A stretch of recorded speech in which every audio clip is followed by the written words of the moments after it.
ফেসবুকে একটু যদি স্যাড স্ট্যাটাস দিছেন, আত্মীয় স্বজন পাড়া প্রতিবেশী থেকে মেসেঞ্জারে মেসেজ এসে ভরে যাবে, কি হয়েছে?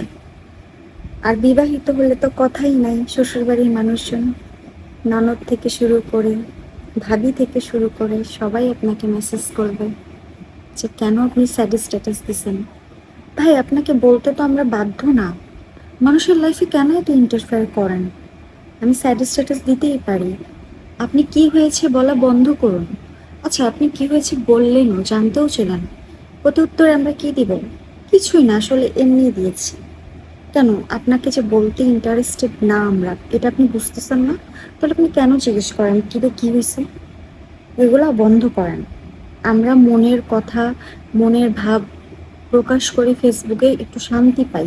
এই শান্তিটা আমাদের দিন। এভাবে জিজ্ঞেস করেন না। আপনাকে বলতে আমার আমার বা আমাদের মোটেও আমরা আগ্রহী নই, বুঝছেন?